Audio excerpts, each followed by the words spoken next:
Salut à tous, ici Antonio. Je suis un ami organisateur d'événements de danse sociale en plein air et me suis lancé dans cette activité au début du déconfinement. Aujourd'hui, nous allons entrer dans le vif du sujet. Dans cette seconde capsule, je vous propose d'analyser ensemble deux modèles de gestion de la crise sanitaire du coronavirus que j'avais mentionnés dans la première. Les modèles que j'ai nommés modèle chinois et modèle suédois de la gestion étatique de la pandémie. Le SARS-CoV-2, qui est le nom officiel indigeste de ce coronavirus, vous le savez maintenant, il présente des particularités dans son mode de transmission et dans la façon qu'il impacte la population qui permettent diverses options de santé publique. Alors ces deux modèles que je vais vous présenter sont diamétralement opposés tout en étant aussi efficaces l'un que l'autre. Celui des deux modèles que nous avons copié est appliqué ici sans complexe et cela me fait réfléchir sur ces limites qui sont franchi depuis un certain temps, sur l'état d'hystérie qui est en train de remplacer l'état de droit. Et j'ai envie qu'on en parle.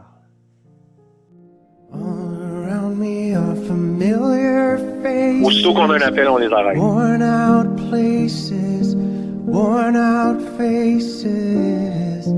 When I find it kind of Ils sont à moins de 2 mètres. C'est une infraction. On va donner un billet de 1500 $ à la personne.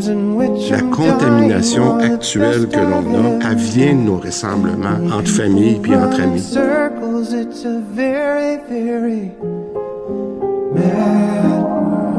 $, 1500 $, 1500 $.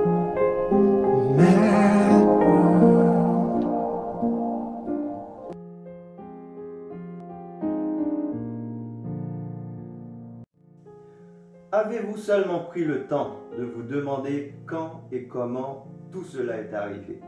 Avez-vous réalisé que beaucoup de choses qui vous paraissent normales aujourd'hui étaient inenvisageables pour vous en 2018, en janvier 2020, en février 2020? Les Chinois ont été les premiers à affronter ce virus et ils ont donné l'exemple. Et en février, vous étiez stupéfiés dans votre démocratie quand vous avez vu un État confiner une région tout entière, que le gouvernement chinois était capable de ni plus ni moins mettre une province sous cloche. Comment peut-on autant restreindre les libertés? Comment est-ce possible? La Chine, c'est bien un autre monde. Ce gouvernement que nous décrions sans cesse pour le mépris des droits de leur propre peuple. Puis le coronavirus est passé en Italie du Nord, le monde libre, l'entrée en Europe. La population italienne, dans une période assez récente, a connu la dictature. Les gens qui ont vécu sous le régime fasciste sont encore en vie là-bas. Le gouvernement italien, dans la peur, la panique et la crise des lits d'hôpitaux, a décidé d'affronter le virus comme les Chinois l'ont fait. Confinement forcé de la population, couvre-feu, arrestation des gens qui osent sortir dans les rues, etc. C'était devenu normal pour une démocratie. Puisqu'ils l'ont fait, c'était alors devenu faisable. Le modèle chinois était né et va désormais se répandre comme une traînée de poudre dans tout le monde libre jusqu'à chez nous. Les Chinois ont donné en exemple leur façon bien à eux de faire face à la crise sanitaire et beaucoup de gouvernements dont le système politique ne ressemble à rien au système chinois leur ont emboîté le pas. Mais pas tous. Parmi ces pays, il y en a un dont tout le monde a particulièrement entendu parler à cause de la façon qu'ils ont traversé le printemps pendant que le reste du monde libre a pratiqué un confinement à la chinoise. La Suède n'a pas pratiqué de confinement ni n'a édicté de restriction des libertés. Pourtant, il n'y a pas eu là-bas de génocide au coronavirus et on ne comprend pas pourquoi.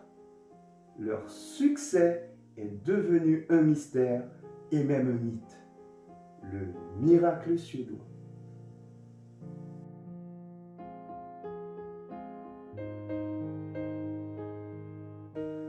Heureusement qu'en science, que tout s'explique.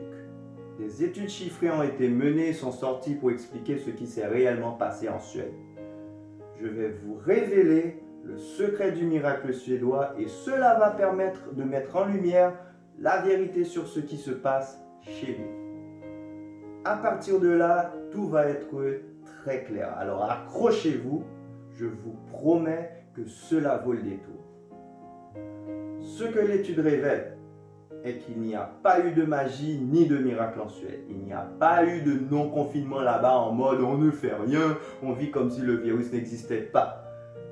Ils n'ont pas fait de confinement, mais c'est le peuple suédois lui-même, chaque citoyen qui de façon libre et indépendante a pris ses précautions pendant le printemps, a pratiqué les gestes de protection quand il le fallait, a limité ses contacts au nécessaire sans complètement arrêter sa vie ni l'économie du pays. Ça a marché. C'est ça le miracle suédois. Voici l'explication derrière la légende dont tout le monde a entendu parler, révélée par une étude. Il s'agit juste au fait d'un peuple libre, respecté par son gouvernement, qui ne le traite pas comme des abrutis, mais comme des citoyens responsables, intelligents et capables de faire leur part. Il y a aussi leur gouvernement qui fait sa part, qui consiste à ne pas tomber dans la panique, à ne pas transformer l'État en ce que j'appelle l'état d'hystérie, dès qu'il voit une simple montée de circulation de virus pour lequel 80% de la population est carrément asymptomatique ou développe des symptômes légers.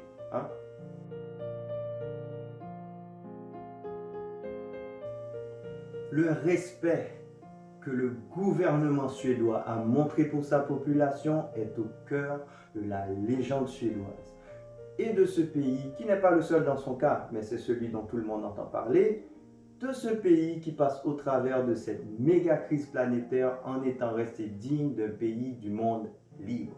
Et surtout, sans avoir mis son économie à genoux, sans avoir gratuitement induit la faillite de centaines de milliers d'entrepreneurs. Chez nous, la réalité est bien différente de tout ça encore aujourd'hui. Nous avons connu au printemps un confinement à la chinoise qui va nous coûter très cher sur des dizaines d'années et on nous en propose encore un deuxième aujourd'hui. Pris dans la peur en début d'année, nous n'avons pas senti la pilule passer et c'est devenu normal pour nous. Il est devenu normal de donner à un citoyen 1 500 $ d'amende juste parce qu'il rencontre un autre citoyen dans un parc sans commettre aucun crime, sans vandaliser les lieux. Il est devenu normal de fermer le bar d'un entrepreneur et lui faire faillite sans preuve de mal. Il est devenu normal de me coller à moi, l'organisateur d'événements de danse gratuits dans les parcs, entre personnes jeunes, sportives et en bonne santé, une amende de 10 000 à 20 000 $. Il est même devenu normal pour un policier de m'appeler en numéro masqué, de me mentir et de me menacer. Il est devenu normal de nous empêcher de socialiser tout court, de nous faire accumuler du stress, de nous empêcher de profiter du plein air qui reste, d'annuler tous les barbecues, danses sociales, sport en plein air, anniversaire, mariage. Il est devenu normal pour notre gouvernement de manipuler les chiffres pour nous faire peur, pour justifier d'écraser notre liberté sans complexe. Bienvenue en Chine. Alors la vraie question est, pourquoi encore aujourd'hui, même avec l'exemple du modèle suédois, tout est encore si différent chez nous? Pourquoi avons-nous encore l'impression d'avoir affaire à un gouvernement qui invente sa propre science? Pourquoi par exemple, ils nous font peur avec l'arrivée d'une seconde vague pour laquelle tous les indicateurs chiffrés et les projections indiquent qu'il n'y aura pas de débordement dans de cas d'hospitalisation comme au printemps? Parce que la circulation du virus actuellement se fait majoritairement parmi les jeunes. 2, nous pratiquons tous des gestes de protection que nous ne connaissons même pas au printemps dernier et ils font la différence. 3, les techniques médicales de traitement et de prise en charge ont beaucoup progressé depuis le printemps et on sait comment empêcher un plus grand nombre de malades d'arriver au stade d'assistance respiratoire. Pourquoi la science et la logique ne sont pas appliquées avec nous? La réponse est que le gouvernement nous considère comme un peuple qui n'est pas au niveau d'accomplir rien que ça. À la différence de la Suède, notre gouvernement n'a pas prévu à aucun moment de nous faire vraiment participer à un niveau citoyen et responsable dans l'équation. Ils ont choisi de nous infantiliser, ça coûte cher en confinement. Ils ont copié un modèle, ça passe et ils l'appliquent sans complexe. Cela vous sonne comme une opinion? Je n'aime pas quand ce que je dis sonne subjectif. Je ne suis pas conspirationniste. Alors je vous invite à regarder un fait simple. Avez-vous remarqué qu'aucun dollar de tout cet argent qu'on accumule en dette d'arrêt total de l'économie, des centaines de milliards de dollars, n'a été investi dans, par exemple, des programmes, des campagnes de sensibilisation et d'éducation à la vie avec la Covid, adaptées dans chaque contexte, maison, travail, école, loisirs, lieux publics, etc. Notre gouvernement s'est juste contenté de nous balancer un protocole de fonctionnement basique et générique du genre respectez le 2 mètres, le 2 mètres, le 2 mètres, portez le masque, désinfectez-vous les mains.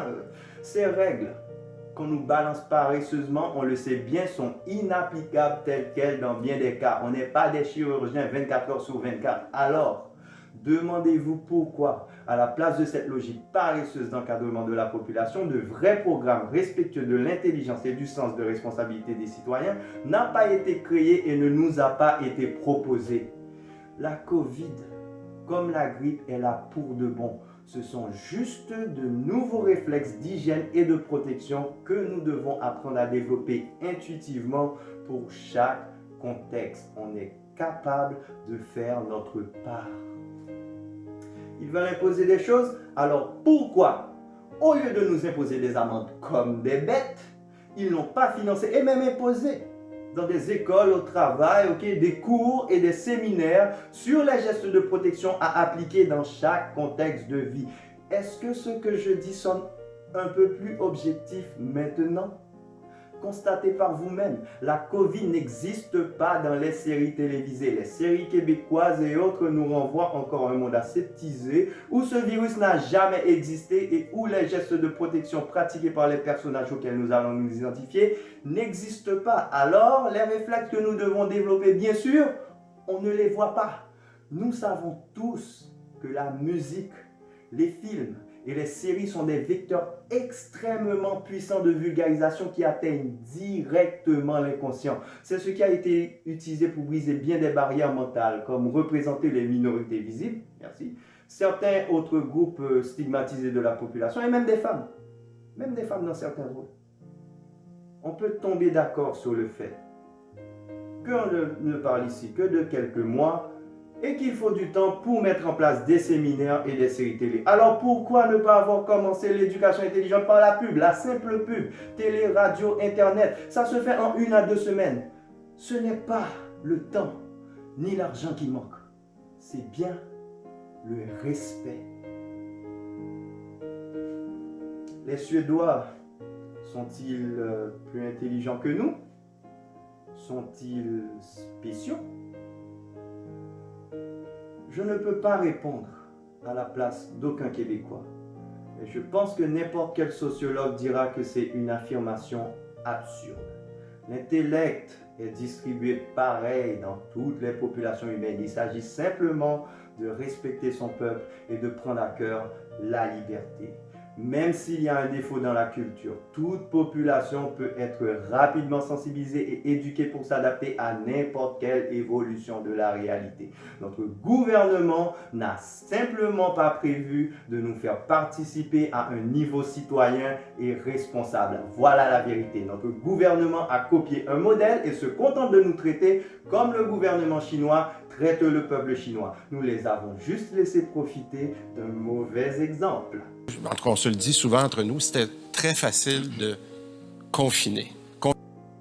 Dites-vous bien que si le coronavirus s'était déclenché en premier dans un pays libre, par exemple les États-Unis ou la France, tout aurait été différent. Le monde libre aurait eu d'autres réflexes, même dans la panique. On n'aurait jamais eu l'idée de pratiquer en 2020 ce confinement généralisé avec restriction des libertés et arrêt total de l'économie comme on le fait encore aujourd'hui. C'est la vérité, vous le savez. On aurait plutôt fait ce qu'on fait comme dans toutes les crises de l'ère moderne, à savoir qu'on s'en remet à la science pour qu'elle nous indique la voie et on aurait encouragé la population à librement faire sa part.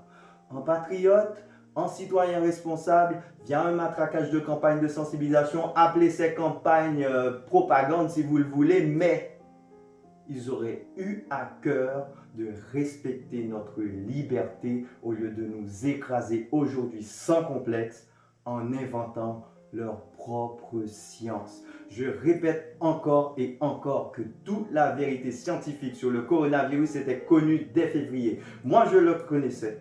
Et visiblement, la Suède la connaissait aussi. Alors, j'imagine...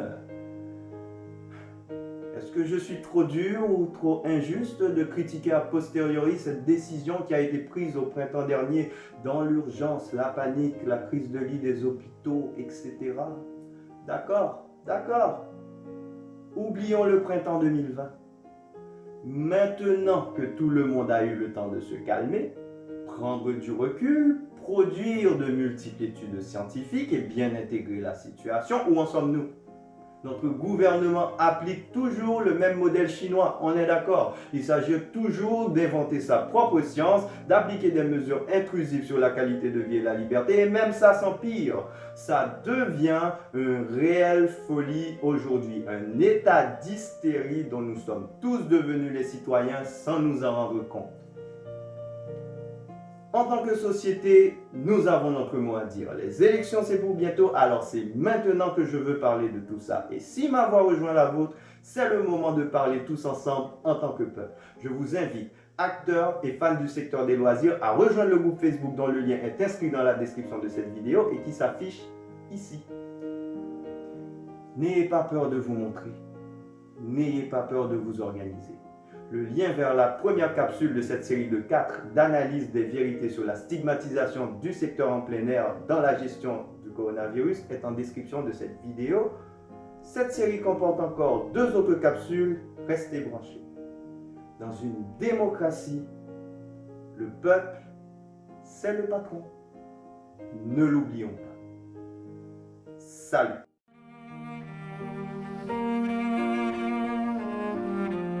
Mais on le voit. Est-ce que c'est parce que les gens sont tannés, là, je dirais pas écœurés, là, pour se dire les vrais mots?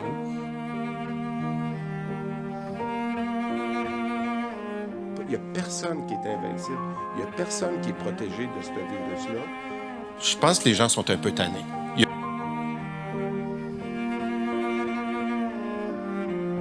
Qu'est-ce que vous répondez aux gens qui disent c'est sûr qu'il y a plus de cas, on fait plus de dépistage?